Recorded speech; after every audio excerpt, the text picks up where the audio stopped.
right. Now let me just. The angry hordes demanding to know where the square strangers I know. Okay, here we go. All right, we are live. So now, if you go to the Squaring the Strange page, you can actually just share the. All right, I will work on that event from there, I believe. Let's see. Yeah, copy link is probably what you got to do. All right, there. I see. Actually, it's a whole new thing, so I'm sharing with that right now. Okay, right. Join us now. All right. I'm not seeing. Oh, there's new notification. All right. Okay, we got a couple watchers. We got 3 right now. Hey, everyone. Ooh, hello, 3 watchers. We are kind of waiting for everyone to start shuffling in a little bit, and we will be starting briefly. Okay. All right, Michael Kent, I see. Good evening. Good evening to you, sir. Good evening. All right, yeah, this is the first attempt of Squaring the Strange to do a live stream. Pasquale, thank you very much. You've put everything together here. So if it goes wrong, it's his fault. But this is way out of my skill set or Ben's skill set. So thank you for bringing the techno info. Yeah, no problem. I will. I'd like to thank my buddy Jason Miles. He does a podcast called "This Is Revolution" out of Oakland at Soundwave Studios. He's the one. I was a guest on his show last week, and he showed me how to use this platform. So I'm really excited to dig into it. But I think we're doing all right. With some luck, we will have no speed bumps. I think we're gonna do fine. Oh, my friend Kelly just jumped in. Hi, Kelly, baby lake monster, do. She got that stuck in my head before with the first episode we did on the only episode we've done on that.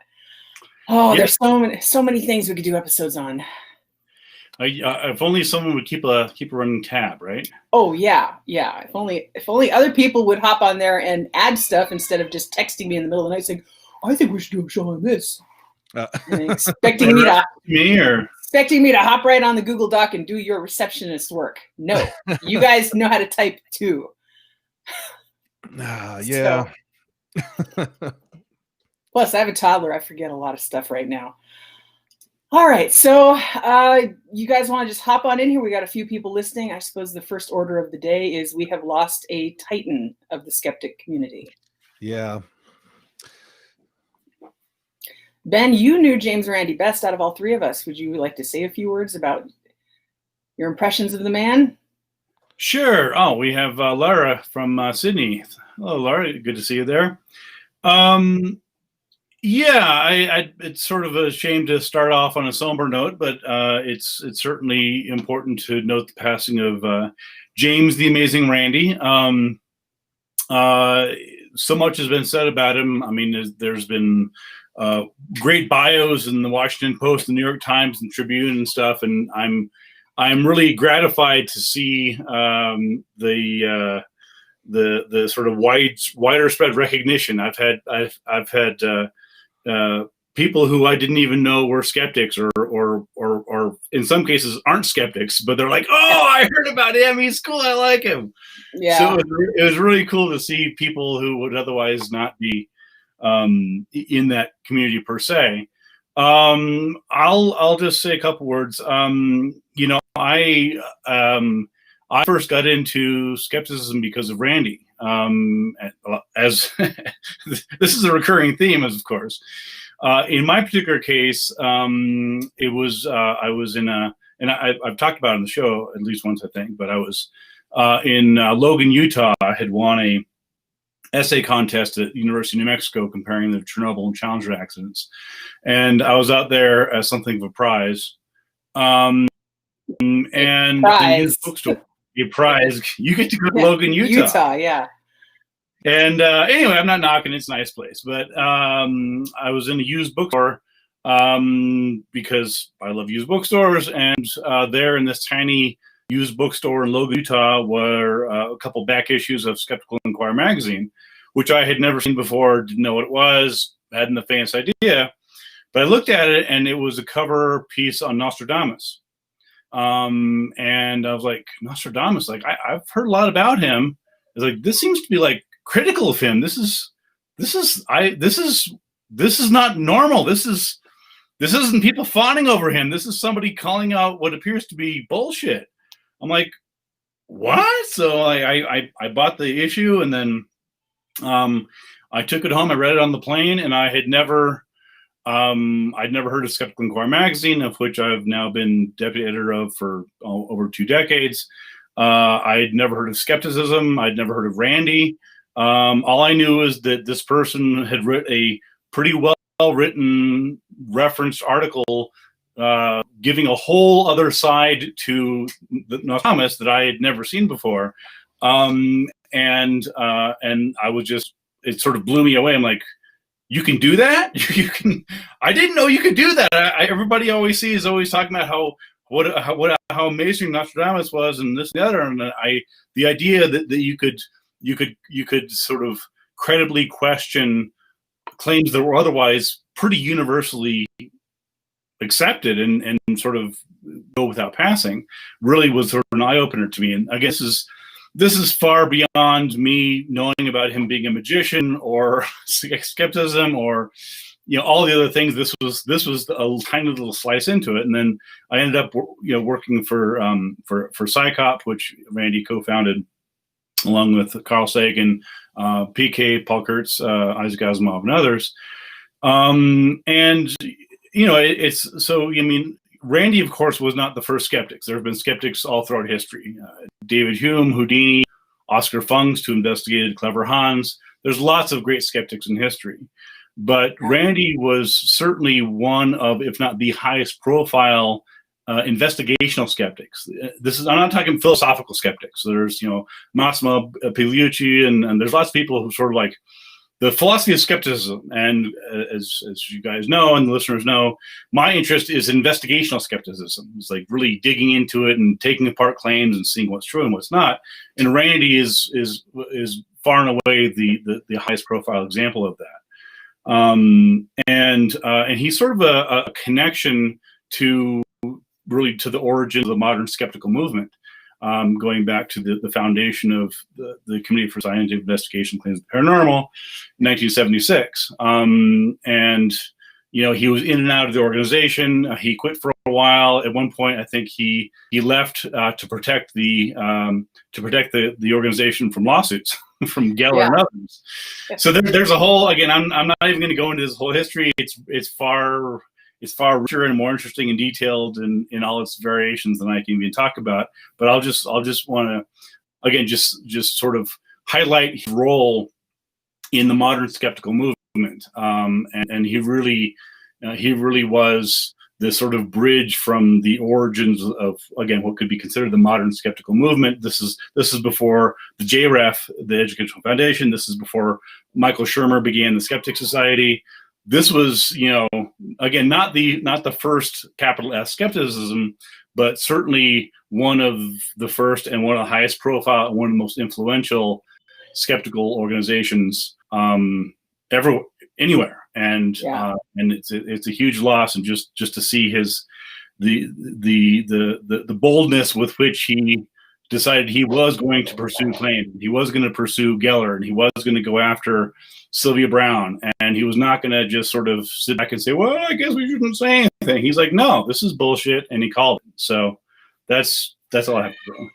Yeah, well, I'm actually kind of jealous of one of the things you mentioned there, in that you came across him when you were fairly young, right out of high school, and you there was this sort of atmosphere back in the time before the interwebs where stuff seemed a lot more credible.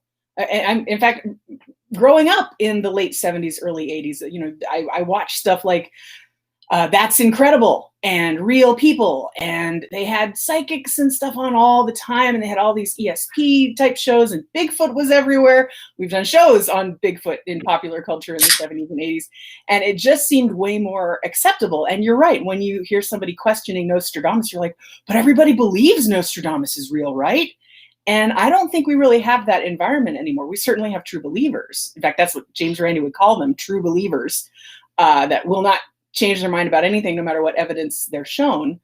but it seemed like the world was a bit more of a credible place in terms of believing all these extraordinary claims. And I don't think I really broke through that veil until the internet and until I really got into Penn and Teller in college, a bit of high school, college, and beyond.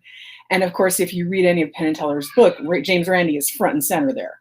They credit him completely with, like, there would be no Penn and Teller if there was no James Randi. So I was like, well, I gotta see who this guy is. And I started getting into skeptical organizations a bit more. And then I went to my first JREF. Gosh, it must have been at least 10, 12 years ago. I went to my first JREF. I haven't been to all of them. I've been to like 3 of them. And then I went to, when I say JREF, I mean TAM, the amazing meeting, which he held in Las Vegas. When I found out it was in my hometown and I was back here living in Las Vegas at the time, I'm like, well, I kind of have to go. And I met a lot of cool people, and James Randi really did bring people together. Susan Gerbic was mentioning that was one of his great gifts and abilities, almost his natural ability to be a nexus and bring people together. And to do PsyCop, he brought Isaac Asimov and Carl Sagan together. I mean, we're small potatoes compared to bringing luminaries like that together, but he really did bring people together and showed them how to work together. And his showmanship was just, the TV cameras loved him. The talk shows loved him. Johnny Carson loved him. If anybody out there is not familiar with James Randi, I envy you the journey you can go on if you just type in YouTube, Johnny Carson, James Randi, and watch a couple of those clips. They're not dated. They hold up. They're fantastic. He is a smooth operator. He was a smooth operator, and he knew how to cut through the bullshit in an elegant, just mesmerizing way that made skepticism not look like the fuddy-duddy side. Skepticism looked like the fun side, the cool side, the side you want to be on. And then when I got to meet him I did multiple times at the JREF and the PsyCon events. He was extremely approachable. People who, for the first time seeing him, are terrified because especially in his later years, he was often in a wheelchair. He was this small framed, white bearded, gnomish sort of man that you felt like you could just knock over with a feather. And he is the most approachable, warmest, most wonderful guy, and was so gracious to everybody who came up to him, some people in tears, to shake his hand, to touch the hem of his garment and tell him how they changed his, you've changed my life, Mr. Randi. And he loved hearing that. It made him so gratified to see the difference he had made. And I'm glad he did. And looking at all the obituaries, especially at how quickly they came out, I thought, well, okay, James Randi was in that echelon of celebrity where they had pre-written things. Because there are a certain echelon of politician or celebrity where the news desk has got something pre-written that they can just add anything recent to and put on the burner. And that just kind of made me happy that he at least qualified for that celebrity treatment. Yeah, so. Definitely. And he, I unfortunately never got the chance to meet him. I guess really I'm kind of in a way kind of new to the skeptic community at large. I mean, I've always been a skeptic and I've always read the literature and stuff, but it's really just in probably the last decade or so that I've made these connections, like Ben and I becoming friends and meeting all you guys and kind of getting into this world a little more deeply. So I really was hoping I could cross paths with him at some point. I'm sure I would have, but this year really derailed everything. So, but I will say though, my introduction to him was when I was in high school, and I kind of stumbled across Flim Flam, and it was by recommendation, a real savvy librarian actually, who just because I always liked reading about cryptozoology and the Bermuda Triangle and stuff. By the time I was in high school, I wasn't definitely not real credulous about it, but I still liked reading about it. And yeah, just a librarian. I'd kind of exhausted their very small collection of interesting deep dives into that stuff. And she's like, oh, well, this book talks about the Bermuda Triangle too. And I was like, oh, okay. And then I go in and it's like just this expose of like, this has no evidence at all. And this has no, and this everything you think you know is wrong. Yeah. It's like, oh man. No. But it was great because, I was primed for it. I was already in the right mindset to read that. But I just had never really considered that there wasn't really evidence, and the stuff they call evidence was just kind of misunderstandings or misattributions, or planes disappearing isn't exactly the most mysterious thing in the world, over oceans. And so but yeah, so that book really was kind of like, I would say that was my first skeptical book, my first real exposure to skepticism. And then of course I got into Sagan and it just kind of snowballed from there. And of course the 2000s have been just a boom for books like that, which, so that rabbit hole got deep really fast for me. But I really can thank James Randi for being the person who allowed me into that, because his work has been, just really great. Yeah, absolutely. I had a thing I wanted to bring up, Ben. I don't know if you want to jump right into your talk or if we have 10 minutes to talk about grassroots. No, let's go. Stuff. I mean, that was one of the things that Randi did well is grassroots skepticism and also encouraging it. So yeah, well, first I'm going to ask you guys: have either of you heard of Amish friendship bread? I swear it'll tie in. I cannot. No. I know those terms individually. Have either of you ever attempted to bake bread of any kind? Yeah. Or done a sourdough starter? I haven't gone that far. I baked bread before and it was not great. Amish sourdough bread, if I remember correctly, because it's been years, somebody gave me some and I baked the bread. But it's basically sourdough starter, but instead of throwing half away, you just take that half and you give it to your friend, and then they can make their sourdough starter with it. And so you've split the effort, and you get double your. Okay, Michael Kent has heard of it. Yeah, it's basically giving your friend something that you were just going to toss away, and they can make something useful of it. And the idea, I'm not saying Amish bread made me think of this, but I was thinking of the parallels here. A friend of mine recently messaged me and said, I'm so glad you fight bullshit on Facebook because I don't have the energy. It's terrifying. I can't engage with people, blah, blah, blah. And I read your responses and you must just have a database where you just copy and paste and, I have everything organized. And I said, no, I don't, but that's a great idea. And much like a recipe swap or Amish friendship bread, where you could just pass things along to your friends, I sent out a Facebook message and some people responded. Some, like 3 dozen of my friends were like, yeah, I'd like to see that. So I made a Google Doc, a private Google Doc.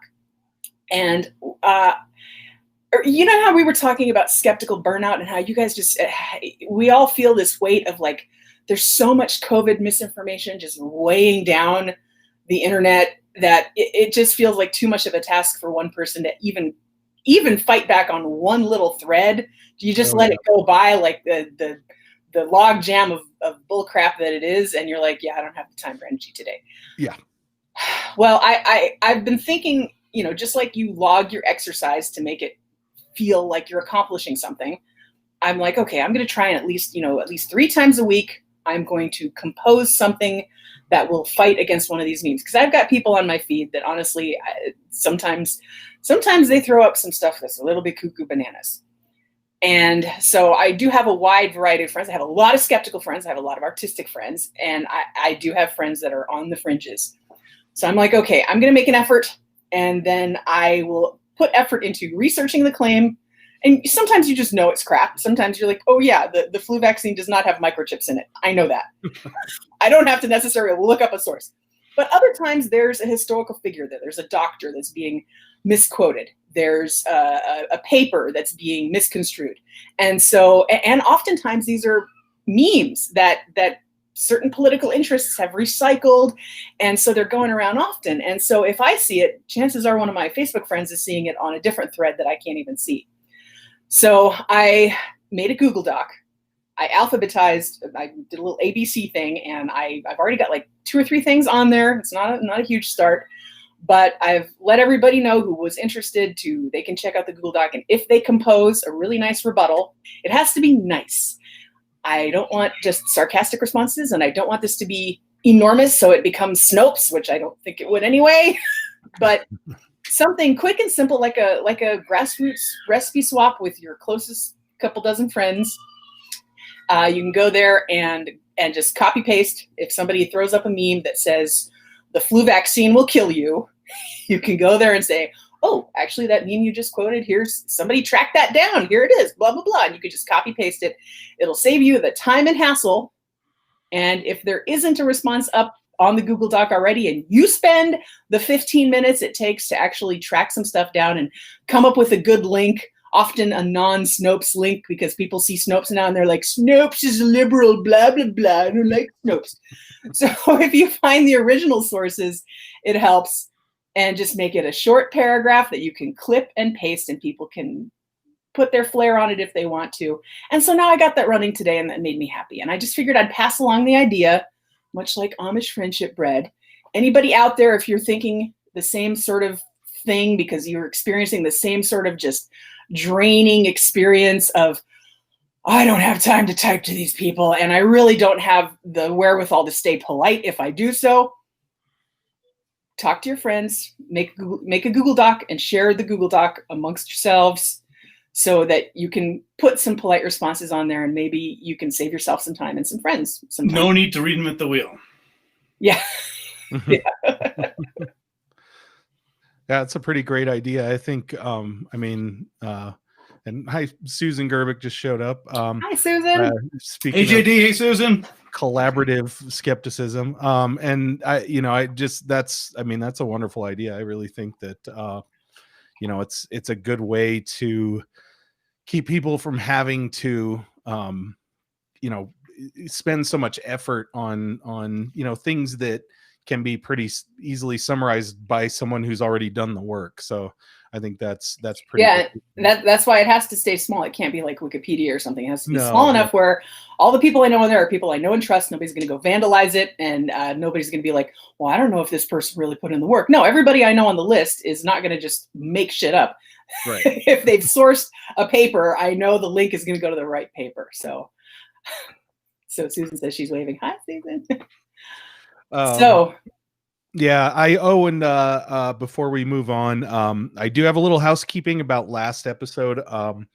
I incorrectly I stated that Run DMC didn't run into any legal issues with the song My Sharona by the Knack. Okay. They didn't at the time. I incorrectly said that they had it cleared. They actually just got away with it for a very long time, and eventually did get sued in the mid 2000s. I thought you were going to tell me they were served with a lawsuit since right after we released that episode. Right, the day after. Wow. Last week. Way to prove Pasquale wrong. Okay. So they DMC listens to the show. Yeah. So, oh man, if DMC listened to are you kidding me? So I just wanted to clear that up. But I think as far as we know, Vanilla Ice was still the first to put the sampling to the test in the large scale. So, but I wanted to get that out of the way before, someone wrote me an angry email, which probably will still happen, but Yeah, why is it, speaking of which, why is it that I still get the bulk of the hate mail? Now, I don't mean to be that guy, but it would be nice if it was spread around. I am one of the 3 co-hosts here, so I may be the highest profile or else. But frankly, feel free to dump on them too. I mean, I'm not. We're just more likable, Ben. Yeah, I don't know. Yeah, you're gonna have to just live with that. I think Is that what it is? They're like, I think, Celestia's a likable one, and I'm the one with neck and hand tattoos. So they're not going to mess with you. Really, that makes you the target. That makes you the natural target out of the 3 of us. Yeah, they're fine. Yeah, I look like a guy that doesn't pay taxes. That's. But anyway. You're not orange. You're not nearly orange enough to look like a guy who doesn't pay his taxes. Yeah. But yeah, so yeah, shall we move on to our main segment, and then after that we'll be doing a little Q&A. So everyone, I hope you stick around, and we'll start going over the comments and answering questions and chatting with you guys. But first, Ben has done a little bit of homework for us, and so we can kind of make an episode of this this fun evening. Yeah, it's the season for ghost stories, and you know how it's Squaring the Strange. We like to not tell ghost stories in the standard way. Yeah. Like to mix things up a bit. Mm-hmm. Yes. So back a while back, when we had this idea to do a Squaring the Strange live, I was like, hey guys, what do you think we should do? And we should, do different things or sort of some wacky antics, whatever else. And Slush is like, well, why don't you just talk about one of your ghost things? I'm like, well, we've covered a lot of them on the show. I said, do you have a favorite one? She's like, do the chemo theater ghost. I don't remember quite like that. Quite frankly, if you had said we could just do wacky antics, I would have been, I'm all for wacky antics. But yeah, like, I want to do something involving. We can't just do 45 minutes of yakety sax. I know you want to. But you wanted to do something full of research and original investigation, and so you brought this. I did. Plus, it's a fun story. So I will. Some of you may have seen me talk about it either in person or elsewhere. But I'll be talking about my investigation of the chemo theater ghost. It's one of my favorite investigations. It's actually a haunted location that's only about 20 minutes from where Pasquale and I currently are. And with that, I will. I'll see if I can begin sharing the screen. And I don't know if I can or not, but I will give this a shot. Let's see here. I believe in you, Ben. Thanks. All right, here. It's not a matter of believing in me; it's a matter of believing in the platform here. Let's see here. Dun, dun. Okay, and okay. Yeah. Should we tell the audience at home to start blinking their lights so the skeptic gets his wings? We believe in you. Oh, there we go. Hey, it worked. Thanks, everybody. Teamwork makes the dream work. There's no me in team. I'll hold it. There kind of is. Never mind. All right. Well, if everyone is settled in for the next 40 minutes or so, I'll tell you about the haunting of the chemo theater. That's me, blah, blah, blah. And this is actually a investigation that comprises one of the chapters in my book, Mysterious New Mexico, which won a book award or something a couple years back. That's mostly a collection of investigations, as it says in the title, here in New Mexico. This cover, by the way, if you've read my book, Bad Clowns, this cover was actually taken by the same photographer who did that on Bad Clowns. He's a guy named Josh Hoffine. And I met him at a horror/paranormal conference about, 12, 15 years ago. And he was there selling his really cool horror photographs. And I ended up writing a chapter on La Llorona. And that's her on the cover there. And when that's a fantastic, striking image. I love it. And isn't that's the baby's mom? Yes, isn't it's it? the baby's mom. Yeah. It's actually no, the baby's fine. Baby's fine. Hey, the spiders aren't real. Yeah, I'm actually very envious I didn't get to use that for an album cover. Hey, Josh Hoffine's still around. I'm sure he'll be happy to. And then when we were doing Bad Clowns, my editor for UNM Press was like, hey, we need a cover. I'm like, well, here's this one of a scary-ass clown. He's like, I love it! So anyway, just a quinky dink that he did both of them. So without further ado, this is the true story. And true is sort of, make of that what you will, the one of the most famous haunted theaters in the Southwest. Now, as many of you probably know, theaters themselves are often said to be haunted, more so than, for example, Subway sandwich shops, coffee shops, bowling alleys, and so on. Just something about theaters are sort of evocative and spooky and that sort of thing.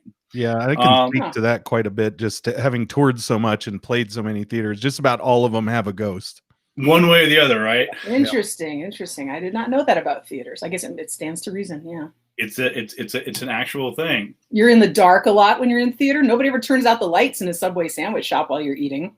Well, not intentionally, no. And of course, there's all sorts of traditions about, for example, there's certain Shakespearean plays whose name isn't spoken behind the boards. People in the comments are mentioning Phantom of the Opera or Phantom of the Starbucks. That's cute. That's one of my favorite musicals, and it's all based on a quote unquote haunted theater. It wasn't actually a real phantom, but that's I never really made that connection. There you go. Haunted theaters.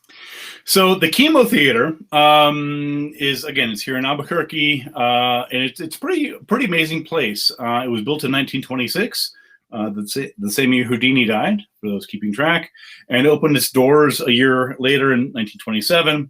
It's downtown at 421 Central Avenue, and it's one of Albuquerque's best-known landmarks. It's got this really amazing architecture with this unique Art Deco style and Native American motifs, and it's if you look up things to do in the city of Albuquerque, the Chemo will usually be in the top 10 things to look at.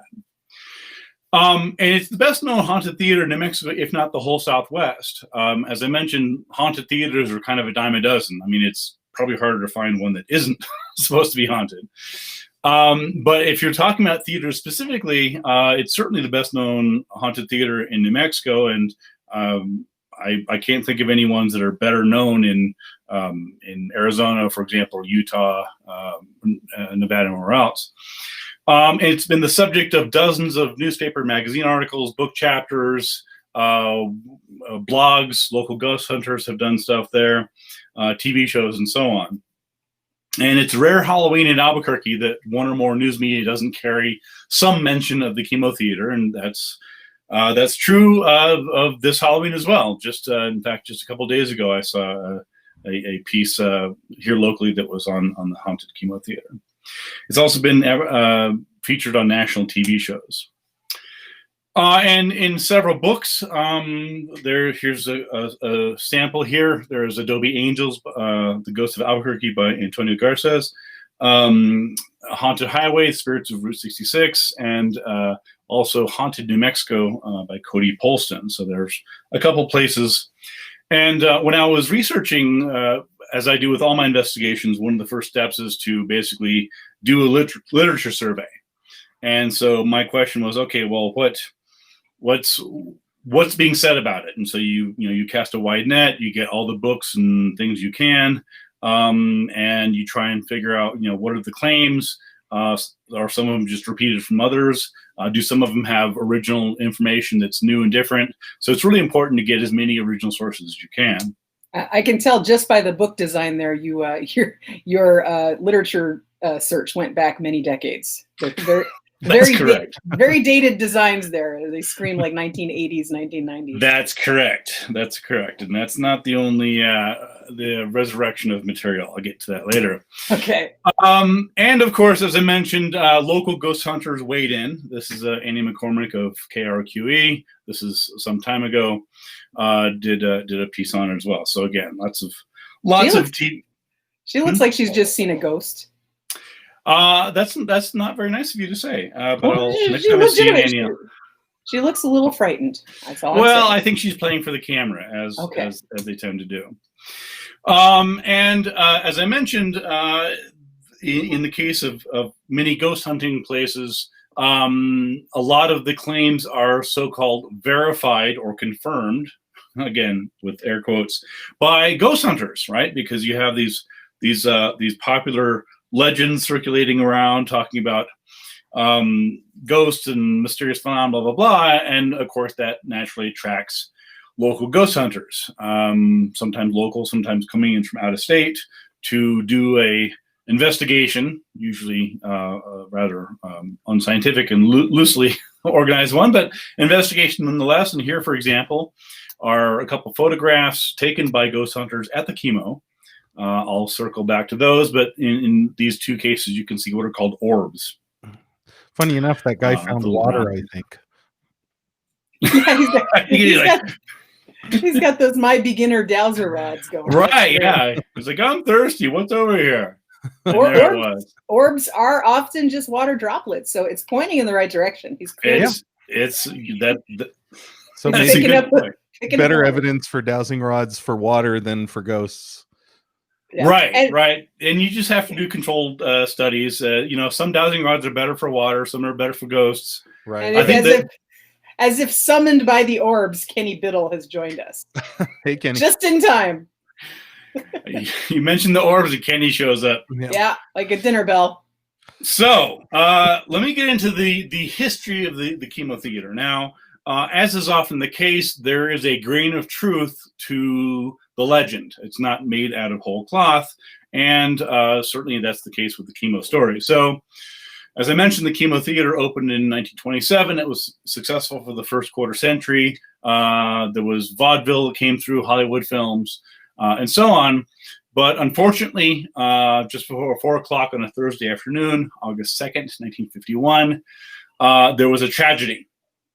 About 1,000 people were in the theater to see an Abbott and Costello film, Coming Around the Mountain, when a water heater supplying the concession stand exploded into the lobby. And this is the cover of the Albuquerque Journal of the time, and you can see it was being factory reported. Theater blast kills boy 7 hurt. There were many injuries. I think one person lost an eye, but the only person that actually died as a result of it was Robert B. Darnall II, or Jr., also known as Bobby. And so this is where the staircase exploded. There on the right-hand side is what the chemo theater currently looks like.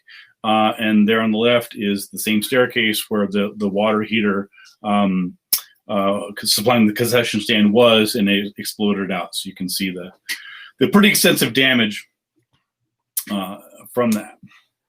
Poor kid. Yes, it was a sad case, and as they say in the theater, the show must go on. So it was a tragic case, but that's what are you going to do? The repairs were made, and the chemo soon reopened. Funeral services were held for Bobby on August 4th, and he's buried here in Albuquerque at the Fairview Park Cemetery. And no one really thought much more about the story until decades later, when allegedly Bobby returned. So the story of Bobby's return is really sort of the story of the chemo theater. And so this is a description of the first time that anybody really assumed or believed that a ghost was associated with the chemo theater. Again, other than the sort of general assumption that ghosts generally are associated with theaters, just because why wouldn't they be? According to a woman named Jewel Sanchez, who worked at the chemo theater, one Christmas day in 1974, there was a performance of some sort, and a member of the crew who was unaware of the donut tradition. You may be wondering, donuts? Where do these donuts come in? Hold that thought. I'll return to that. Saw the collection of sweets hanging from the water pipe, and apparently disgusted with the sight, removed them and placed them into the trash. I, meaning Jewel, was told that as soon as they were removed, all sorts of weird and negative stuff began to happen. Anything that could go wrong did go wrong. Props which had been well anchored to the floor toppled over as if intentionally pushed by invisible hands. Electrical cables blew up in a storm of sparks and flashes. While going through the live performance, the actors tripped and fell over an invisible object. Some actors stated as if their fall felt it had been caused by a pair of invisible hands that quickly but firmly pushed them to the floor. So this is kind of creepy. Pasquale, you performed in some of these venues. Have you ever had anything quite? I'm sure you've had some onstage disasters. Anything quite like this, or? Yeah,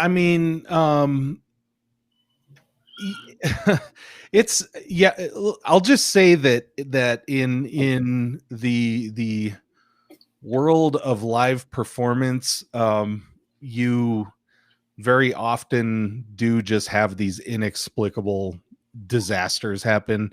90% of the time it's because there are 50 different people setting everything up, and every single time someone does something wrong. So it's to be expected. I mean, I would be surprised if nothing went wrong That would be mysterious, right? Yeah. If everything went according to schedule, that would be paranormal. That would be better evidence, in my opinion. All right, fair enough.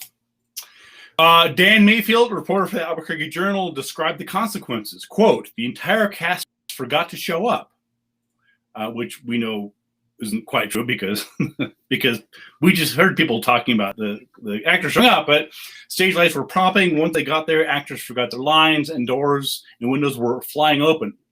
Once the donuts were replaced and Bobby was presumably appeased, the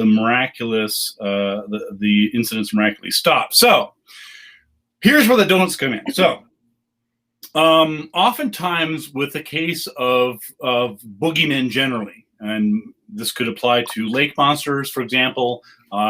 For those who remember the show we did on Ogopogo, the lake monster, you'll recall that one of the stories about Ogopogo in Lake Okanagan, British Columbia, is that Indians who would be crossing over that lake would sometimes leave sacrifices for the lake monster they believed, or lake spirit, more accurately, they believed dwelled inside the lake. So they would, if they were going to cross the lake, they would drop fruit, little objects. Sometimes they would sacrifice a dog or a chicken, and slit its throat and drop it into the water to appease the spirit they believed dwelled within. And you see the same thing, for example, with ghosts. It's pretty common to have ghosts have ghosts either demanding or asking that something be left for them. So, for example, at another haunted place here in Albuquerque, the Albuquerque Press Club, for example, we're actually Pasquale and I didn't we do a podcast in there? We did a little there's an episode that we recorded there as a part of the New Mexico Podcast Festival, I believe. And that's right. That was a lot of fun. That's a great spot to visit. It is. And at that press club, there is a story that there's a female ghost of a woman who used to own the place. And the story is that there's a shot glass of gin is left out for her. And the story is that if you leave a shot glass of gin out on the counter overnight, that the ghost will drink the gin. It'll be gone the next morning.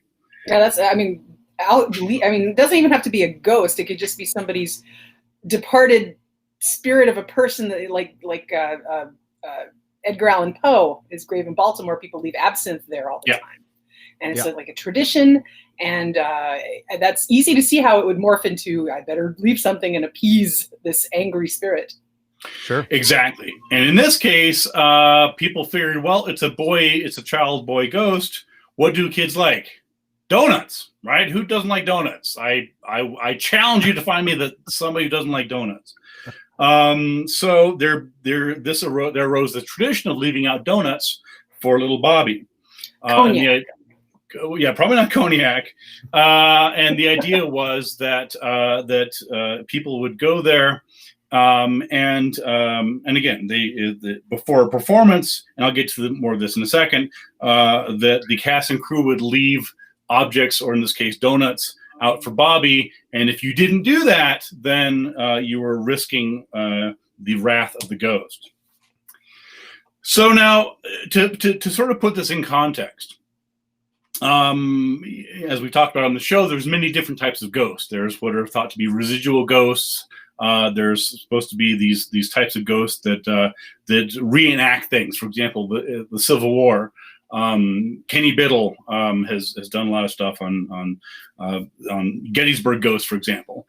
And one type of ghost, probably one of the most best known types, is called a poltergeist. Poltergeist meaning noisy ghost in Spanish, it's not Spanish, but in German. But the New Mexico assets are getting to me. And so the idea is that poltergeists are noisy spirits, and they make noise in there. They cause a consternation, right? They're destructive. So they don't blow up houses, but they throw things around, doors open and close, these sorts of things. And if you look at the phenomenology of ghosts, that is, if you talk to people who believe that they live with ghosts or they've been in presence of ghosts, or whatever else, oftentimes the ghosts they're describing are not these dramatic, sensational, terrifying things you see on TV and in films, and certainly not on these so-called reality shows. Most people, when they describe ghosts, it's something very mundane. It's a feeling. It's a sound. It's missing keys. It's little tiny mundane things, and many people find ghosts to be comforting. So there's many people, and I'm guessing Pasquale knows some people personally who grew up in houses that were thought to be haunted, and they're like, yeah, I grew up in a haunted house, and she was a sweet. We figured it was a little old lady, and she would sometimes be playful things, and it was not a threatening ghost at all. Yeah, in fact, the house I grew up in, other people believed was haunted, and that was an awkward conversation. That's damn it, it's not haunted. Yes, it is. Okay. Anyway, so again, most ghost reports are they're mundane. They're a weird sight, a feeling of being watched. It's nothing sensational, nothing dramatic, nothing that would make interesting TV or film. And usually they're only experienced by one person. If this story is true, he said advisedly, this would be one of the most famous cases of public poltergeist activity anywhere, right? Because keep in mind the story. The story is that it wasn't just one person seeing something weird in the corner of their eye as they were, drifting off to sleep. This allegedly involved dozens or hundreds of people in the audience, in the cast, that were experiencing these unexplainable, terrifying events, doors opening, closing, lights exploding, being pushed down, things like that. Well, if I could cut in here, the more I think about it in terms of what you mentioned earlier with theaters being very popular places to see ghost activity, the way that theaters are engineered, they're engineered so that sound carries. They're engineered to maximize sound from the stage and to have little hidden areas where people can do things backstage, or a critter could get loose or anything. And, one of the things you mentioned was stage lights would pop. They do that anyway. Stage lights do pop after too much time being used, the older ones. So I can see how it would make sense that, like Pasquale said, it would be surprising if you didn't see quote unquote poltergeist activity or evidence of poltergeist activity, because theaters are practically a set up turnkey haunted place with all the little nooks and crannies and bumps and jibs and stuff like that. Oh yeah. And especially, go ahead. Oh, I was just going to say that theaters are also just by design meant to be dark. They don't have windows.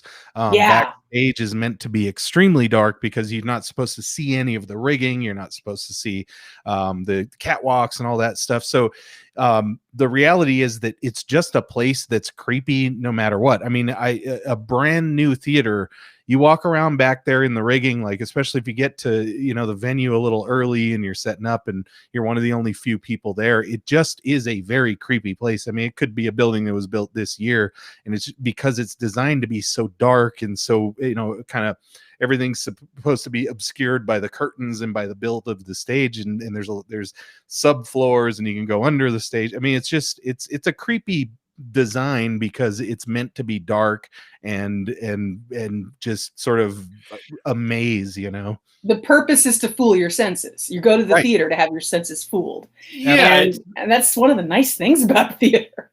Yeah. No, I mean Pasquale's right. I mean, he brings up a good point. I mean, theater in a way is intentionally obfuscatory, right? I mean, particularly if you're doing a magic show, it's like, magicians are like, I will entertain you. Sit in this seat.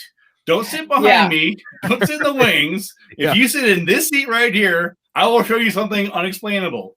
If you happen to see behind me, you will know what I'm doing, right? And so the line of sight in theaters is kind of important to the phenomenology, right, in terms of the experience. So yeah, if someone is on stage and someone is in the audience and seeing something, you may be seeing what's on stage, but as Pasquale mentioned, you're not seeing what's underneath the stage. You're not seeing what's in the wings. You're only seeing one little small slice of that, and so it wouldn't be surprising that there might be sounds coming from somewhere that you can't explain. It's not just unexplainable. It's just because there's a whole bunch of stuff in front of you that you're not seeing. There's a saying in Vegas that if you look at a Vegas show from the audience, you are seeing feathers and sequins and breasts, and everything is amazing, and lights and camera action, wonderful. And if you just creep behind stage, it's all duct tape and cardboard. Yeah, that is so absolutely true. As a matter of fact, just speaking from a music standpoint, we have what's called dummy cabs. So when you look at a band like Metallica or Iron Maiden, where they have these walls of speaker cabinets and amplifiers, there really is probably only one live amplifier and speaker cabinet on each side of the stage. And the rest, the rest are literally these little trifold dummy cabinets that can fold flat, and they're hollow in the back, and they have hinges on them. And so those giant walls of amplifiers, I mean, absolutely no speakers in any of it except for maybe one in the corner where the actual amplifier is hooked up, because the reality is if you put that many speakers on the stage, it would just ruin the sound. It'd just blow out everyone. You couldn't hear the vocals, the drums would be drowned out. But in order to create the effect, interesting, they have walls of what are called dummy cabs, which are just just hollowed out. It's just the front face of the cab and the amplifier, and they can be stacked all the way to the top of the stage. Oh, that's fantastic! So that the audience can feel like they're losing their hearing. Yeah, in fact, but it's really just one amp. That's I never would have guessed that. Google dummy guitar cab, dummy guitar cabinet. You'll see them from the back. They're just hollow cabinets. Are you going to tell me like the huge badass tour bus is like inflatable now, and the guys just took an Uber down? The tour buses are still nice. They're just expensive. Okay. We spend our entire guarantees on them. So fair enough. Okay. So sorry for that. The point being that if the story is true, then it is again, if it's true as told, as properly told, then it probably is, and again, no exaggeration here. It is or should be one of the best documented poltergeist cases, maybe in the world, and certainly in New Mexico, just because of the nature of what's being claimed.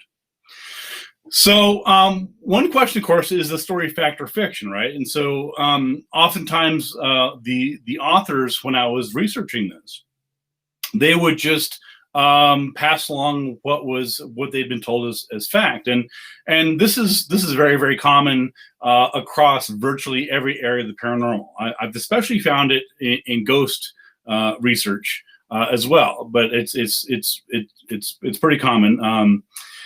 People will just plagiarize stuff and just cut and paste.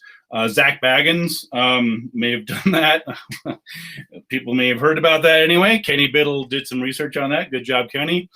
And with rare exceptions, the authors are content to just record and publish the stories without doing the most basic research to find out if they're true or not. And this is one of the problems that I have with ghost stories. Is I love ghost stories. I'm a folklorist. I love stories. I love legends. But if you call it true, if you say this is based on a true story, that's where things get sticky for me. Because if it's not true, then don't say it's true. If you just want to say this is a fun, crazy story, that's one thing. But when you start blurring the lines, that's another matter. And I did actually find a bit of plagiarism in a couple of the books that I had shown you before. I would find just verbatim passages. I'm like, didn't I read that recently? I'm like, oh, look at that! Somebody cut and pasted. So in digging all through this, rather than rely on third-hand information about the ghostly encounter, I teamed up with an investigator named Mike Smith to dig out the truth for the Chemo Theater ourselves. And as I mentioned, the description given just a bit ago was from Jewel Sanchez. She's no longer there. However, the current technical manager, Dennis Potter, is there, and he was there at the time. And as it turns out, he almost single-handedly kept alive the story of Bobby Darnell. This is a photograph that appeared in the Albuquerque Journal. That's me on the left, as you probably guess. And there on the right is Dennis, and there's the inside of the theater. And theater buffs will probably know the name of that light that's on the stage. Anybody know? A stage light? Nope. It is a ghost light. Oh, okay. Literally called a ghost light.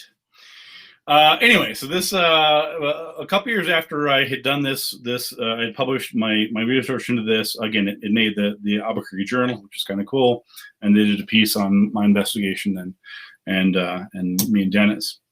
So Dennis showed me around. There on the left-hand side is the back of the chemo theater, where it's a brick wall, again built in 1926-27, and allegedly that's where the donuts were strung up along the back wall to appease Bobby. Now, strung up. What do you mean? They with wires, ropes. They would make like a mobile of donuts and just put it on the wall. That's the story. That's okay. I was thinking more like something you would leave out for Santa the night before Christmas, but well, they certainly went in a new direction there. Okay, you got to think outside the Krispy Kreme box in this one, Celestia. If you're look, yeah. I mean, if Pasquale is going to perform at this place, and they're like, you know what? Yeah, if you don't want this show to just go to hell, I mean, other than how it normally would, you're going to have to put up some donuts, right? And Pasquale is Pasquale. Are you going to say, let's get 1 or 2 donuts, or are you going to string up everywhere? I feel like that's a trick question, because I'm going to tempt fate as much as humanly possible. Wow. But you're the contrarian, though, so never mind. Yeah, but I will say that most of my bandmates would have bought several dozen donuts and made sure, because I'm just the guy who wants to, throw cold water on everything. So that's why you and I get along so well. We should do a show together. So there is Dennis pointing out to me where the boiler room was at the chemo. And so this got really interesting to me, because a lot of times when I investigate ghosts and most other things, I soon find out that there's very little evidence, right? So I'll see, oh, this is confirmed, blah, blah, blah. And I start digging into it, and it all sort of falls like a house of cards, because it turns out that, well, it was based on some anonymous third-hand story, or, the dates are wrong, whatever else. But in this case, I was surprised and to some degree delighted to find out that Dennis confirmed the story. I'm like, oh, all right. I was not expecting. I was not expecting that. I'm like, yeah. He says the story of Bobby's return is true. I was there, and I saw the whole thing. I was like, wow, this is okay. And here's his story. He says it was just before Christmas, and New Mexico Repertory Theater Company did a Christmas Carol. He explained. The director, Andrew Shea, noticed the donuts strung up against the brick wall of the back of the stage, which I just showed you. Quote, he saw a large collection of donuts they had just sort of accumulated there. According to Potter, Shea had a fit about the donuts and ordered them removed. The donuts came off the wall into the garbage. This, according to legend, is what spawned the story of the chemo ghost. So you can imagine the case, right, where they're putting on a Christmas Carol. And in order to not have this ghost ruin their performance, they put up the donuts. And Shay's like, "What is this? Have you read A Christmas Carol? Have you read Charles Dickens? Do you remember donuts everywhere? Because I don't." Well, I still have questions. Mm-hmm. I must picture these donuts appropriately here. Had this theater company, did he tell you that they strung up donuts and then they continued adding to the donuts and they never took them down? So some of those donuts were like 2 years, 5 years, 10 years old, or they just would take them all down and string up a new batch every 3 days?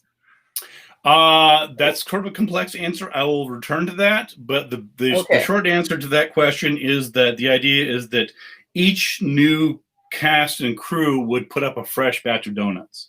but they would never be removed. So they had various levels of decomposition or see, you're already thinking dehydration. You're already bringing a certain skepticism to this. Are we talking like entirely absent the entire story? Yeah, like a 2-month run of Hamlet or something. Right. Okay. Exactly.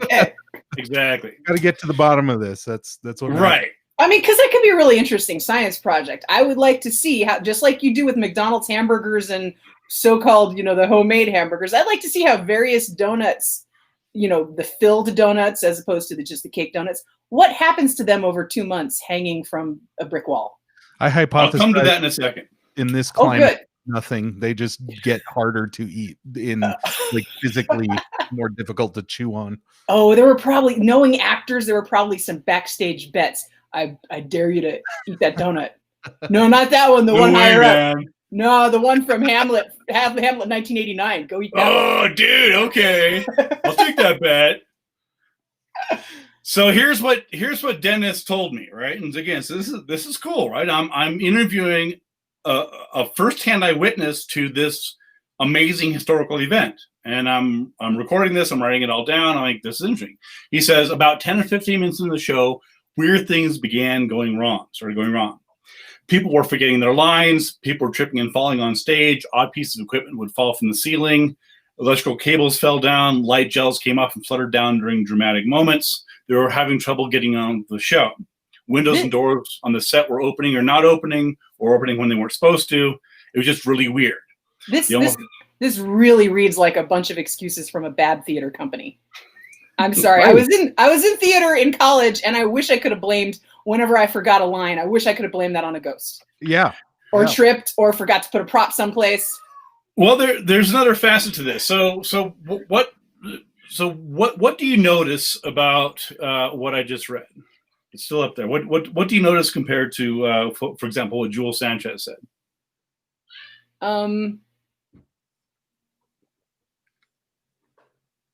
How similar are they? I'm scanning. Well, I remember him saying that lights were popping and things were falling. Basically, poltergeist activity, right? Yeah, that was one of the things that sort of caught my eye. Is that what Dennis was saying was almost verbatim what everyone else was saying.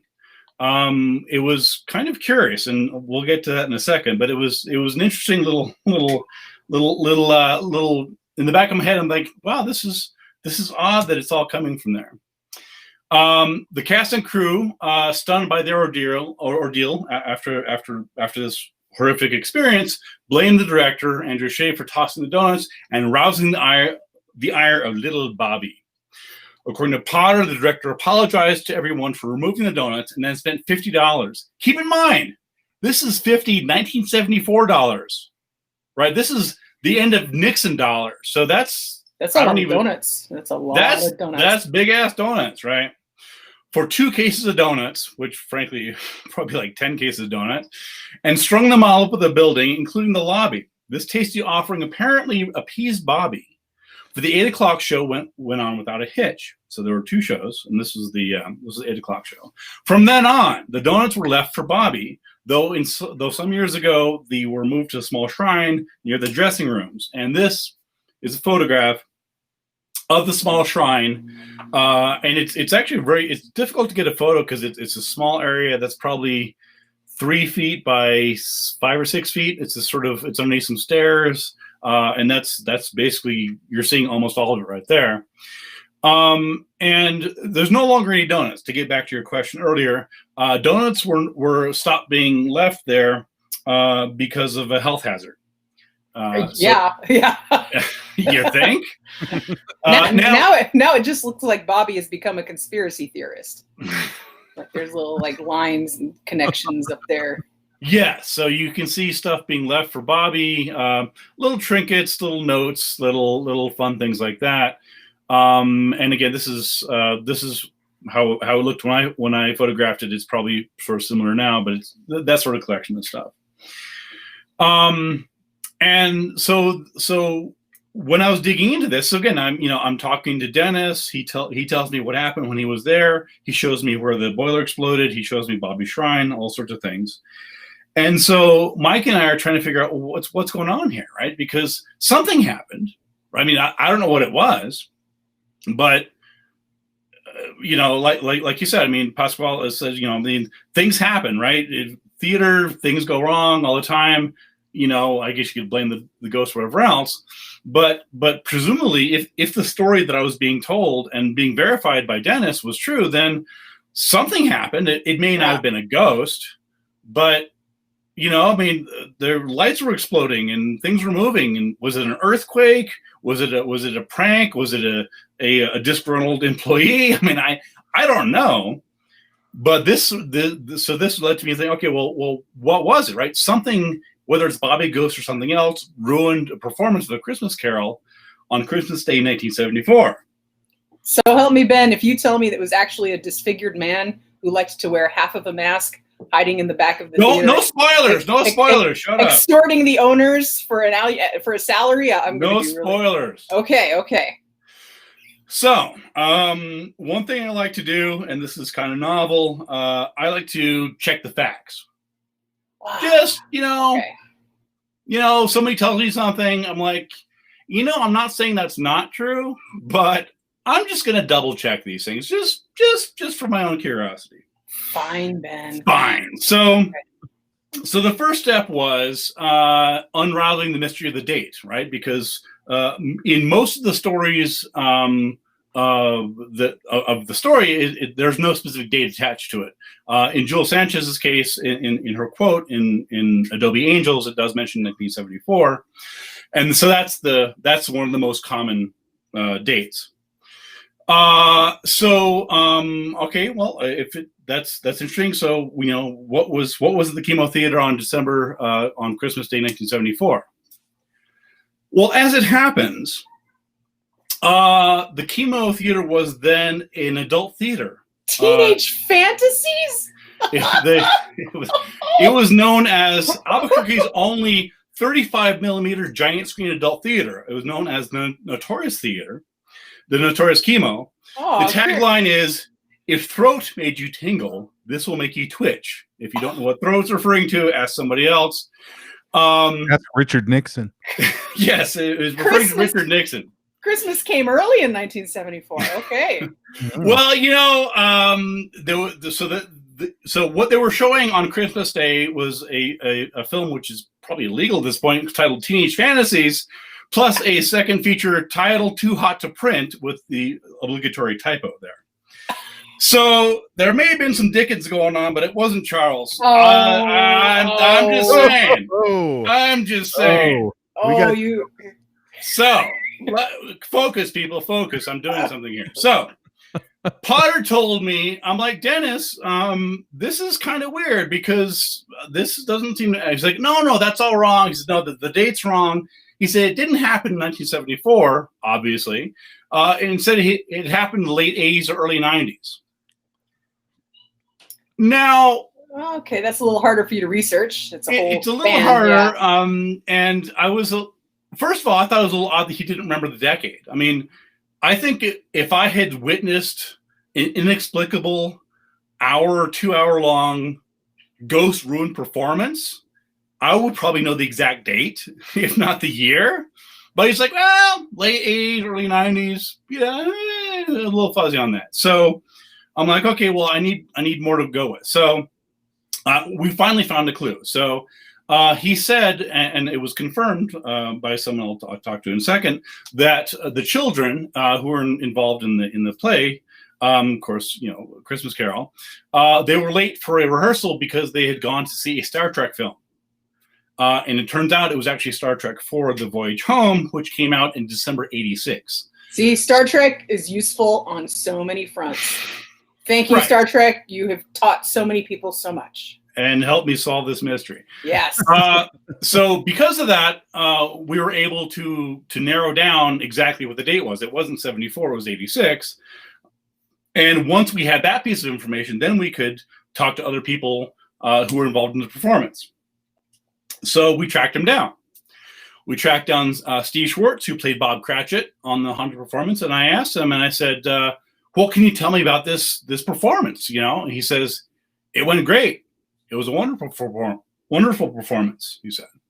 I'm like, No. I'm talking about the one where you were on stage and the lights were exploding and you were being pushed by invisible hands and doors were opening and closing and poltergeist. And he's like, yeah, that sounds like good copy, but I can't corroborate any of that. He says, I don't remember any problems like that or any problem with the show. That should be pretty memorable if it happened. Yeah, you would think so. So I'm like, okay, well, thank you, Steve. So now keep in mind that as skeptics and as psychologists or else, we know that memory is fallible, right? If there's anything that anybody should take from skepticism, it's that people misremember things, people misperceive things, people do all sorts of things. So just because two people who were presumably there at the same time experience different things isn't by itself isn't remarkable. Two people can see the same, have different experiences and see the same thing. So that's not unusual. It's unusual they're that disparate. It's like, one of them's remembering this poltergeist ruined play, another person saying it was fine. So you would think there might be some middle ground there. Yeah, that's kind of night and day. Yeah, kind of night and day. So we're like, all right, well, who else can we talk to? Well, we talked to Andrew Shea. Now, Andrew Shea, as you may recall, is the director of the performance. Right, this is the guy that took down the donuts allegedly, to paid $50 and to take them donuts and then put them back up to appease Bobby. And we interviewed Andrew Shea, and he also disputed Potter's recollection. He says, I don't remember it being a disaster in any way.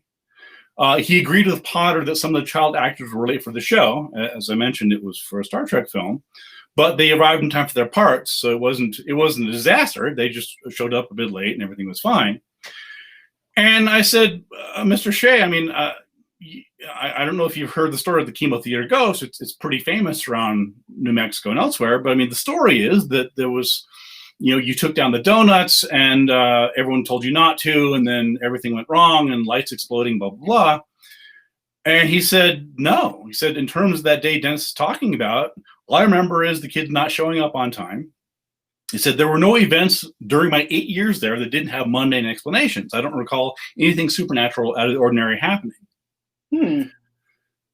So I'm like, well, this mystery is deepening a bit. So I'm like, all right, well, how else can we figure out? I'm trying to get as much corroborating evidence as I can. Again, given the 15, 20-year gap or something between the time that it happened and the time I was investigating. So there was no way to know who was in the audience at the time, but maybe a critic from the local newspaper who attended the play would have mentioned it, right? I mean, if it's a famously haunted story. I mean, that's why the Chemo Ghost story is told, is because of this one event. And surely it would have been mentioned by one of the theater critics in the Journal or the other newspaper we had at the time, the Albuquerque Tribune. So we looked into it, and the mystery deepened. There was nothing. I'm not sure it's deepening, or it might be shallowing.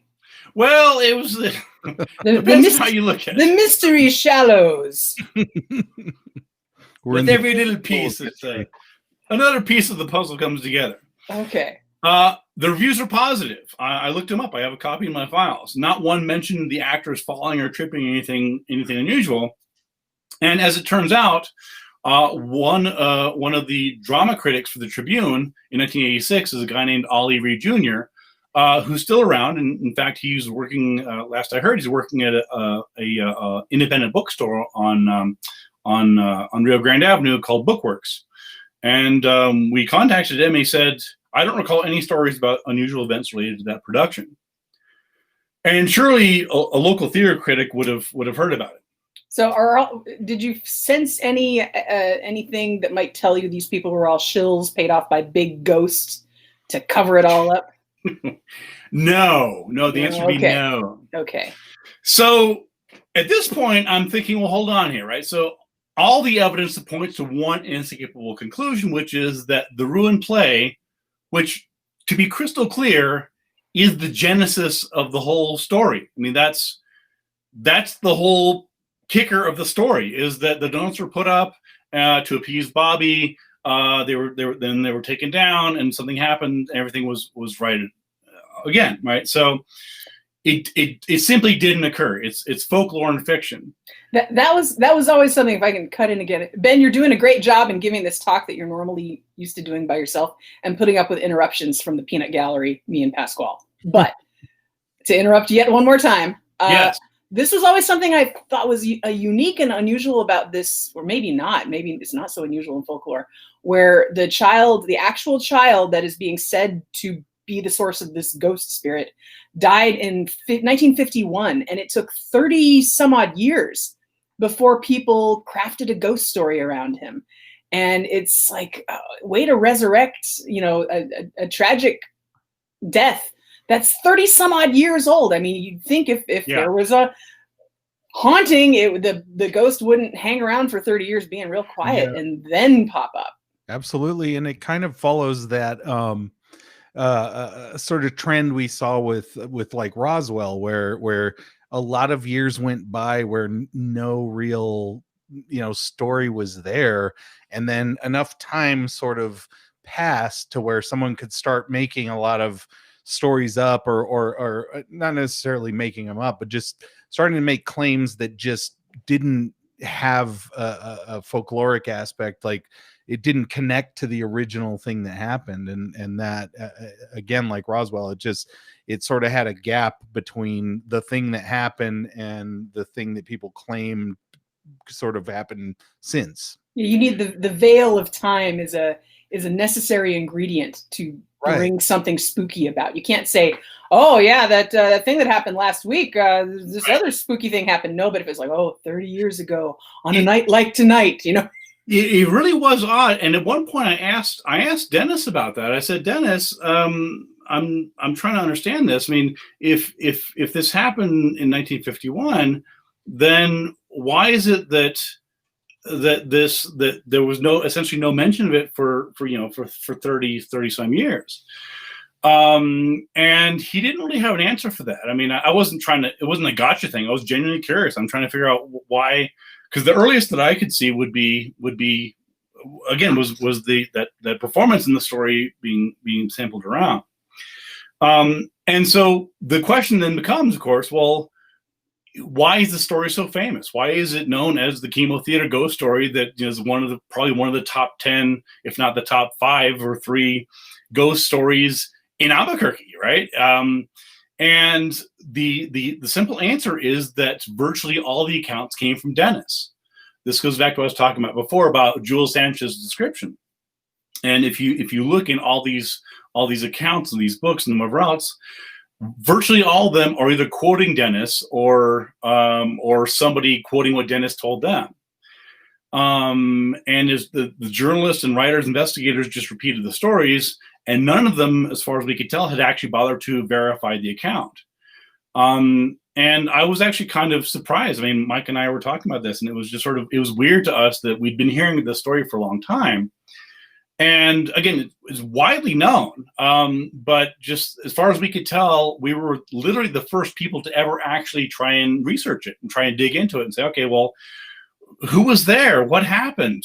Whether there's eyewitnesses, any photographs of this going on, what was the date, right? What was the performance? These people were around. We found Andrew Shea, we found Schwartz.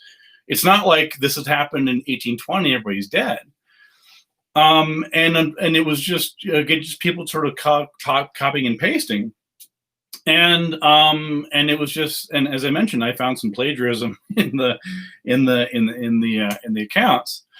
So let me sort of wrap up with a look at the so-called corroborating evidence, right? Because it's not just that the Chemo Theater story was told and many people believed it's true, and maybe still to this day. It's also that many ghost hunting groups, particularly local ones, went there and proved it, right? They investigated, and they're like, we went there and we went to the local haunted theater. Who's not going to go there, right? And so if you look online, it's been a couple of years since I've done that. You could probably find at least a half dozen different groups. And oftentimes they would post their evidence of their investigation in the Chemo Theater. And here's one example here. And again, to the average layperson, this seems impressive, right? It's like, well, here's the chemo theater story.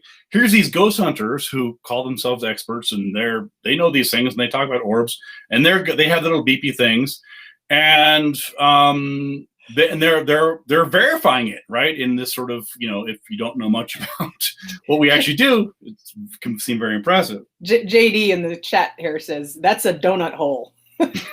It really is, right? And actually, somebody was asking earlier, I think Scott Martis was asking earlier, did the donuts, whatever happened to the donuts, were donuts ever put on the wall? Were the donuts just a made up story that nobody remembered? Okay, as far as you can tell. No, that's a fair question. I must know about these donuts. Well, the fuller story is available in my book Mysterious New Mexico. So I'm having to leave some stuff out for the sake of brevity. But it's a fair question, right? So that raises the question, right? So I asked Dennis, it's like, well, what happened with the donuts? And he told me that they're actually, he gave me sort of a parallel explanation, which was curious. So he told me, and again, I'm paraphrasing from my book chapter, that the donut tradition had actually begun with people, with cast members doing rehearsals. And so there'd be, people putting on a play of whatever type, and, people would bring sandwiches or whatever else and donuts, and they would become this sort of running joke behind the scenes that someone would say, I'm not going to have the last donut, you can have it, right? It's sort of like, it's sort of a running joke of like, I'm not going to be greedy, I'll let someone else have the last donut or else, and then someone snags it or whatever. And so it became, so apparently there genuinely was at one point a donut leaving tradition, and it wasn't originally connected with Bobby or any ghost. It was just part of a sort of a, leaving donuts and, hey, here's donuts from last Thursday's performance. You want it? You hungry? Okay, I'll give him that. It's a lot cheaper than throwing your sneakers tied together up over a power line, I guess. There's that. Anyway, so that's the sort of answer to that. So again, let's go back to some of the evidence allegedly found, and here's one here. Here's an orb. Many people will be familiar with orbs. It's basically one of the ghost hunters' favorite pieces of evidence, and they're basically sort of round white things. They typically seem mysterious to people because they only appear in photographs. People are like, wow, this is the weirdest thing. I didn't see it with my naked eye. When I took a photo, it appeared. Well, the reason is because orbs are typically caused by flashes. And when you look at things, you don't cause a flash to go off. So oftentimes what you're seeing is the reflection of a flash against a piece of dust or a shiny surface or an insect or whatever else, and it can create these sorts of round things. So if you don't know any more about it, it can seem mysterious because it can seem genuinely weird, right? Like, I didn't see it, with my eyes, but then why does it only appear in photographs? And when you recognize that it's because it's an artifact of the photographic process, and Susan Gerbic and Kenny and lots of other people know exactly what I'm talking about here. Yeah, that's what we see. Yeah, I just want to jump in real quick. I asked a friend of mine about orbs in photographs, and who is a professional photographer, and he said that especially so in dry climates like ours, the dust that gets kicked up has a high mineral content, which makes the dust reflect more light. So in places like California, Arizona, New Mexico, Nevada, if you go into a place that hasn't been disturbed in a while and there's a good layer of dust, just the act of walking in will kick up a bunch of dust. And when you start taking pictures, that dust has a high mineral content, so you have even more reflective quality to it. Yeah, and the flash sort of comes back at you in the camera. So that's why especially you'll just see a lot of orbs in places that haven't been disturbed in a while, because the dust has a high mineral content. And we're more glittery. That's kind of nice to know. Yeah, okay. That's interesting. Okay. So here's one of the photographs of one of the ghost hunters. Again, there's a guy with a pair of dowsing rods, and there's an orb in the photograph, which may or may not mean something. Hint, it doesn't.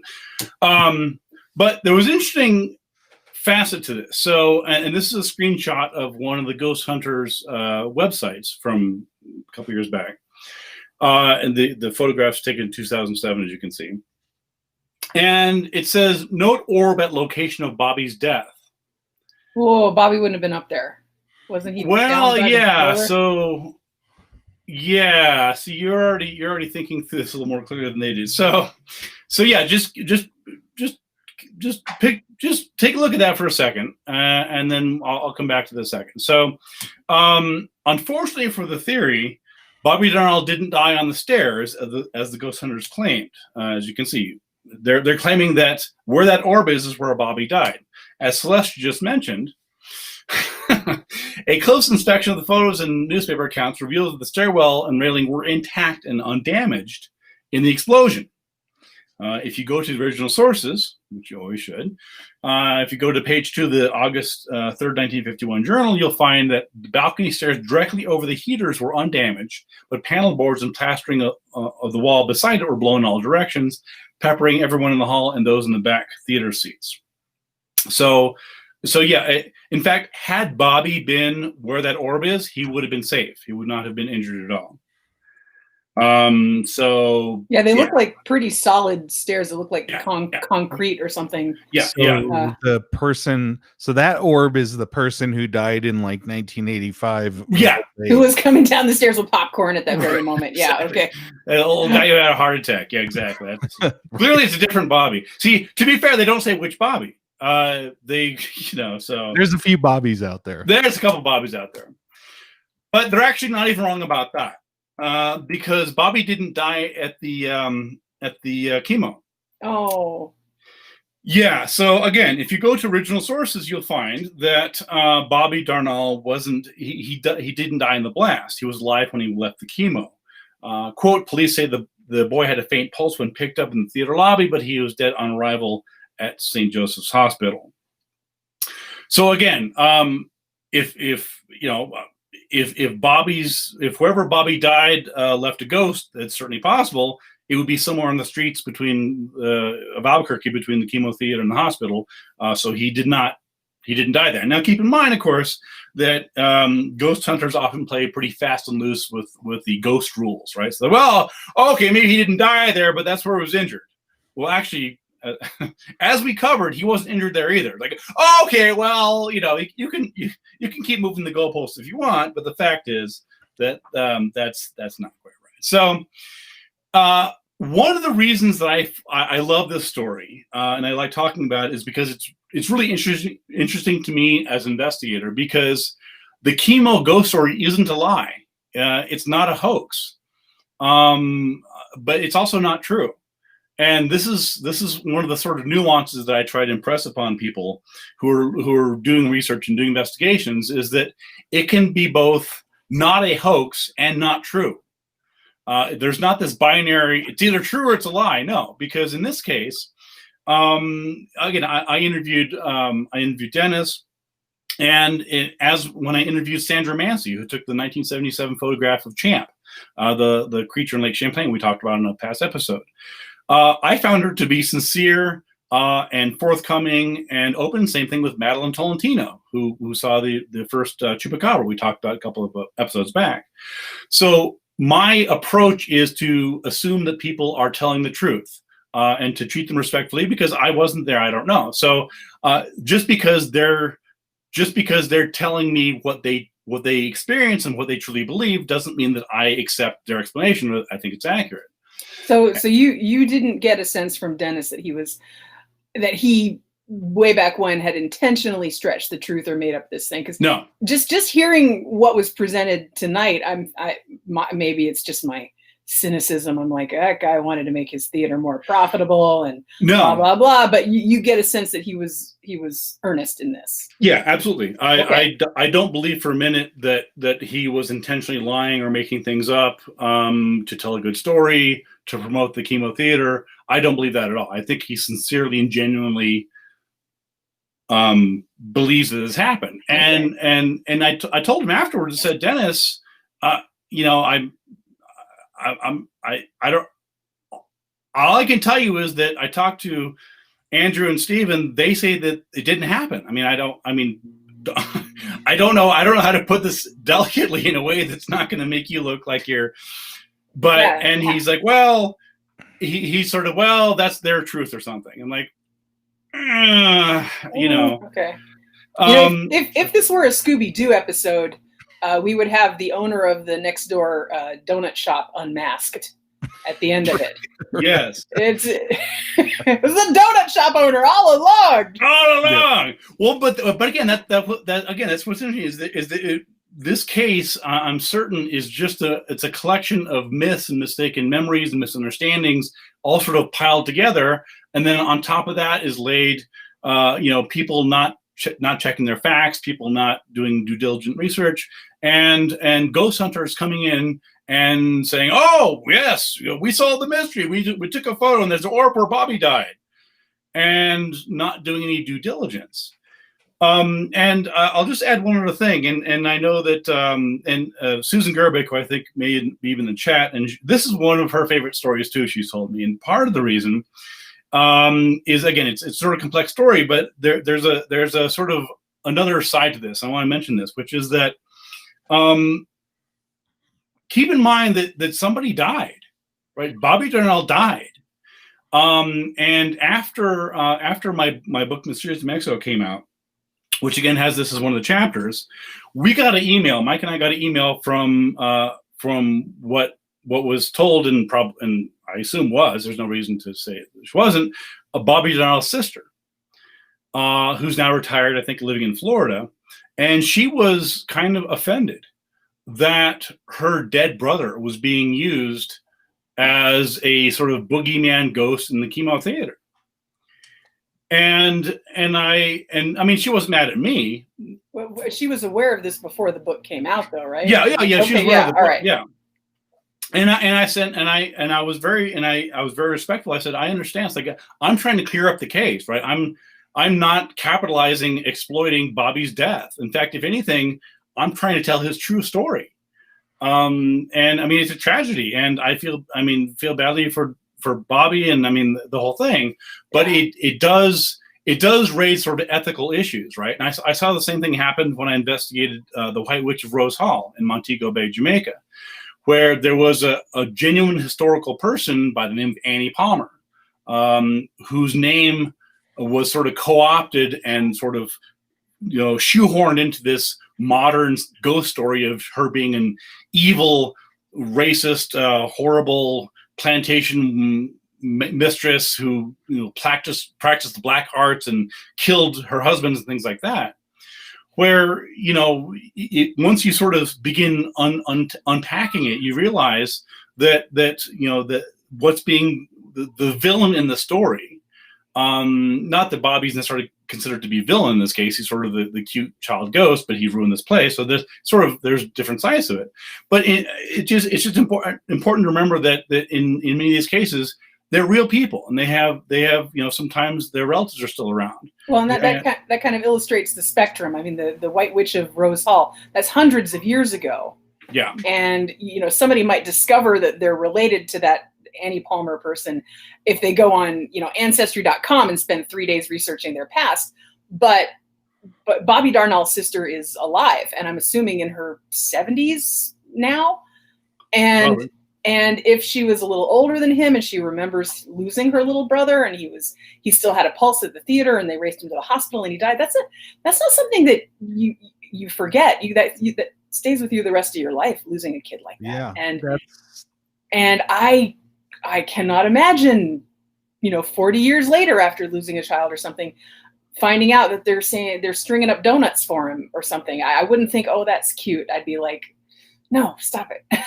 Yeah, I had kind of a weird sort of personal connection to that sort of story, because the house I grew up in was built in the mid 1800s, and people in the neighborhood used to call it a haunted house. I mean, it looked like it had a vibe of that. Sure, it was a mid 1800s brick house that did not look like, I mean, it looked old, it looked like it could be a haunted house. But the thing is that my great grandmother lived in it.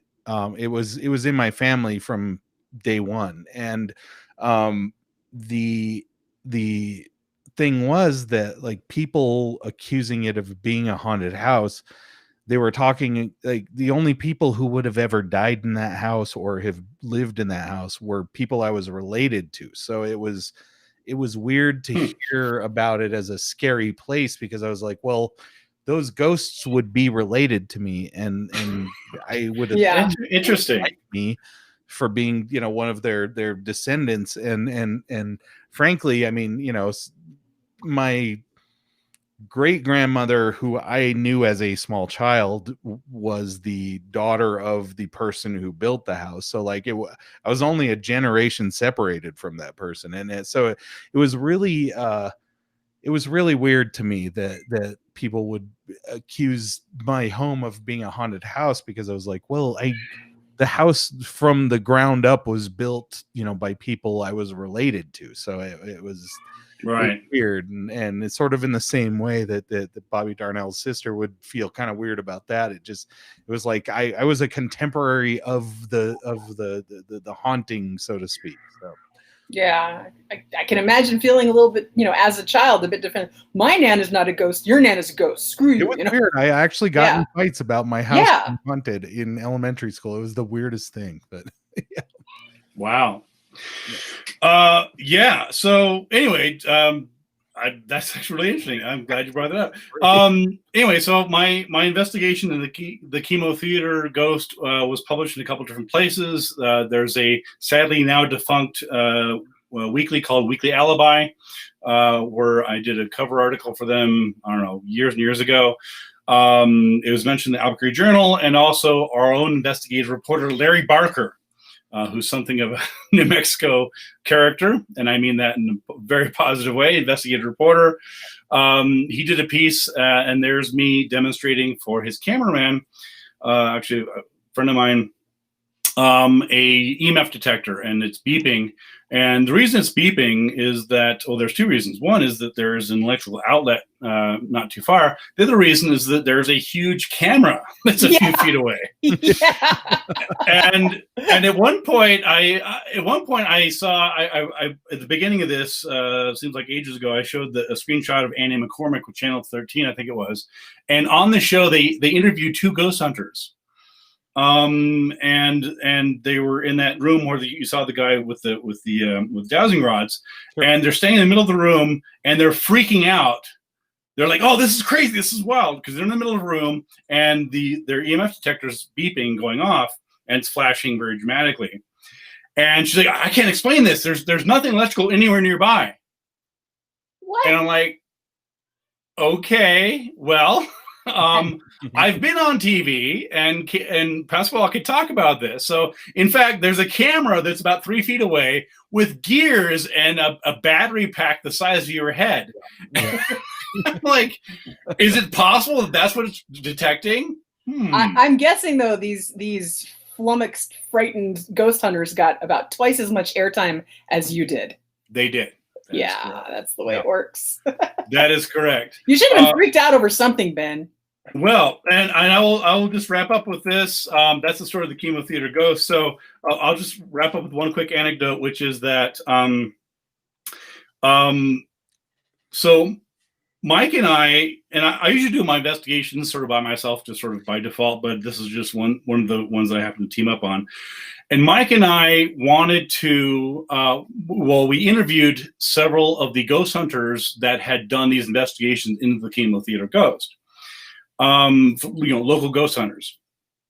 And I contacted them and said, "Hey, we saw that I'm not going to give their names. I don't even know if they're together anymore, because oftentimes these ghost hunting groups sort of they come and go over the course of months or years. And what is a well-established ghost hunter group is defunct 18 months later. So I reached out to this pair of people, a man and woman. I said, hey, my co-researcher Mike and I are writing about the chemo theater ghosts. We saw that you guys did some ghost investigations there. Can we talk to you about it? And they're like, yeah, that's cool, no problem at all. So we met at a restaurant. I think it was at Einstein's Bagels, if I'm not mistaken, up Eubank, way the hell up by the mountains. Really? And you chose a bagel shop and not a donut shop? Are you kidding? Well, that's where they wanted to meet. And so we sat down, and I said hi, and they said hi, blah, blah, blah. And Mike is sitting next to me, and they're across from me, and they were, again, it was man and woman. I think they're probably in their early 40s or something. And they're telling me about the local ghost hunting group that they're very proud of. And they begin by talking about this asshole investigator who had written something about the chemo theater ghost earlier on. And where this is going. and like I look at Mike, and he's trying not to laugh.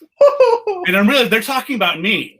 Like they're literally talking about me, right? I already assumed that. And I gave him my name. I mean, my name is in my email address. I wasn't hiding anything. Like, I'm like, wow, this is happening now. So like, I'm like kicking Mike to just let it go. I'm like, wow, and he debunked what you said. Oh, wow, how horrible. So tell me more. And we left without ever telling them. And wow. Anyway. That's the story. So well, I think that's a good testament to the level of research and recall most ghost hunting groups put in. There's that. Anyways, this and a dozen other New Mexico investigations can be found in my book, Mysterious New Mexico. And with that, I will end and answer questions, comments, criticisms, what have you. Yeah, I think we've kind of been answering questions as we've gone along. But if anybody, this is a fun little, I don't know if you guys can see the screens moving around there. Pasquale, you're doing, what is it you called, a hot swap? Doing a fine job, sir. Yes. Thank you on the knobs and dials, Mr. Pasquale Romero. And if anybody has any questions in general about the or just do a Q&A, doesn't matter to me. I want to stop talking for a minute. Yes. Yeah, we're aiming to do a little bit of a Q&A. There's a decent amount of watchers right now, so I'd love to whatever questions you have about the episode, or just to us in general, it'd be great to have a bit of a chat. Yeah, thanks for hanging in. We've been going on now for over 90 minutes now, so thank you for hanging in. To be fair, normally that talk is 45 minutes. Yeah, right. Well, like I said, normally you give it on your own, but this time you had. And this was fun. I was facetious. It was fun hearing the other commentary and whatever else. This is interesting. So, while we're waiting for the questions to come in, I would just love to kind of chat to follow up on this kind of Halloween live stream episode. Thanks, Ben. Seriously, I grew up knowing about the chemo ghost. It was kind of a local lore that was pretty pervasive my entire life, and so I really didn't. I mean, knowing you, I've learned about the things you've done investigating it, but it's a very interesting story because people just sort of accept it at face value, and there is not a lot of skepticism around it locally, which is pretty common, I guess, because the ghost story is a little more sexy than the skeptic story, but But yeah, we do have a question from Andrew Hansford. And he mentioned earlier that when he was in college, he made up a story of a ghost in the theater that at least 10 years later, undergrads were still talking about. That does not surprise me, Andrew. They have staying power. Ghost stories are, wow. Yeah, I mean, it's practically a metaphor. If you have a rumor that spreads around and it hangs on for years and years and years, it becomes kind of a ghost story. Yeah. So what is his question here? What percentage of the theaters that any of you have worked in have had some sort of tradition or legend? That's a good question. I'll just the only theater, my theater experience is limited to the Cibola High School Joan Kent Theater, where I was a drama student, I think, for 1 year, and I realized I to be honest, I wanted to be a stuntman. I was I loved the Fall Guy. When I was a young kid, I wanted to be a stuntman, and so I assumed that if I joined drama in high school, that I could be a stuntman. And I didn't think this through, and so I'm like, all right, well, I want to do the falls, and they're like, we don't do falls here. Like, no, but put me on fire. They're like, that we can't legally do that. I'm like, well, then why am I here? They're like, I don't know. I think there's a number of people nowadays who would be okay lighting you on fire. If you really want that to happen, reach out to your hate mail senders and you'll get a take. Yeah. Let's see. I had in college, I was with the barn. Well, I was peripherally involved with the Barnstormers that performed in a really old barn-looking theater, but I don't recall any specific ghost stories about it. It could be that I just didn't pay attention. And then the Charles Theater in Baltimore had a theater cat, and I believe there were a couple of rumored ghosts in the Charles Theater. It was a very old theater in Baltimore, and I'm drawn. Pasquale, you are by far the one with the most theater experience here. Yeah, I would say that if the theater is more than probably maybe 50 years old, it would probably there's a ghost story. I mean, I've like the Aztec Theater in San Antonio. I played there in 2015, and there were a bunch of stories about that place. Even Irving Plaza in New York. I mean, they have a bunch of stories. I mean, it's hard to like even pinpoint. I mean, just about everywhere that a theater might be more than a couple decades old, it feels like there was a legend. And they're pretty similar. It's about either someone who may or may not have died in the vicinity of the theater, or possibly that the theater itself was built in a place that could have had a haunting. I feel like, just about everywhere has one, though. It's really, I mean, LA has the Mayan Theater has some stories. It's just, I really think like most places that have a theater that's at least a few decades old will have a story about the theater. And again, it's a place that's just very, very, conducive to a story about ghosts, because the theaters are kind of inherently spooky. Is there a question in the chat?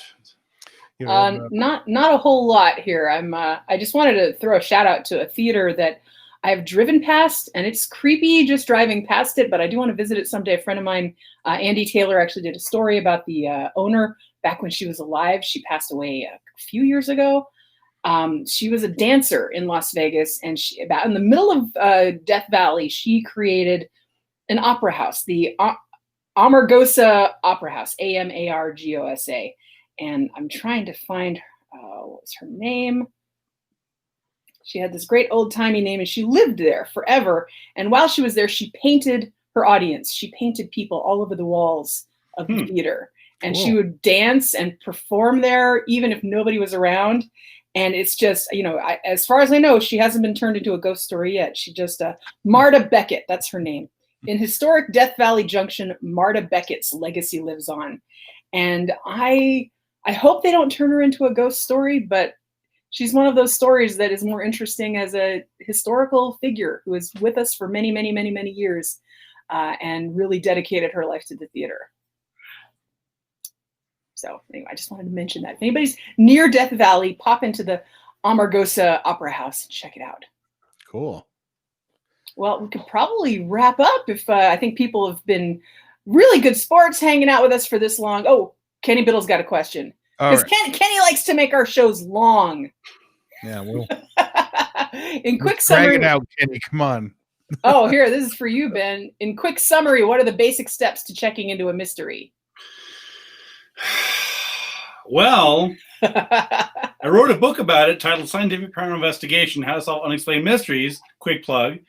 But, basically, I mean, Kenny knows this about as well as I do. Basically, the quick steps are, number one, establish the parameters of the claims, right? So figure out what exactly is being claimed. Not generally, what exactly is being claimed. If someone says there's a ghost, who said the ghost? When did they see it? What is the description of the ghost? Under what conditions? Things like that. So you have to try and figure out, okay, what's because the thing is, if the claims are too general, then you can't test them. They're not falsifiable. And so one of the first steps is casting a wide net to do as much research as you can in terms of the different varieties of the claims. So you're going to find a lot of repetition. You're going to find a lot of plagiarism, including by Zach Baggins, as I mentioned before. But one of the things is just trying to figure out what's the lay of the land. And oftentimes it's really kind of cool as an investigator to find a new source that has some new nugget of information, because you'll go through a dozen, 20, book articles and websites, and it's all the same. And then all of a sudden you're like, oh, here's a book that has a date. It has some other thing, right? It may have a different quote. It may have a name where the other one just said anonymous. And it's this really kind of cool, investigative sort of spidey sense you get in terms of tracking stuff down. And then you try and parse out which claims are falsifiable, which claims you can actually verify and do some testing on, and always go to original sources and things like that. So that's, in a nutshell, that's sort of how you begin things, and then you just sort of parse out what's true, what's not true, what is obviously fictional, what is what stuff is folkloric and appears in other similar stories as well. Michael Kent said, "Have a talking Great Dane." Oh. Yeah, that is helpful. I agree. Yeah, that'll cut through a lot of the whole middle ground there. I mean, just go right to the row, and yeah. And it's the donut shop guy, I swear. All right, well, we should probably wrap up. If you guys have any parting thoughts, make sure to catch our next episode, which will be coming out this coming Thursday in about 6 days. Let's see. 1, 2, 3, 4, 5 days. It'll be coming out in 5 days. On the 29th, we were going to be talking about the history of talking to the dead. And Ben brings a lot of cool information. I bring a couple of not as well researched bits of information, but fun. And that's about it. If anybody has any ideas for topics that we haven't covered on Squaring the Strange, but you think is a good angle for us to look into, it's a little bit strange, but it can also be wrangled into a great explanation, throw it our way. We've got the podcast discussion group. Thanks for joining up, everybody who saw, and yeah, thanks for coming. Thanks, everybody. This is cool. Thanks, guys. It was a lot of fun. Alrighty. Bye-bye. Bye.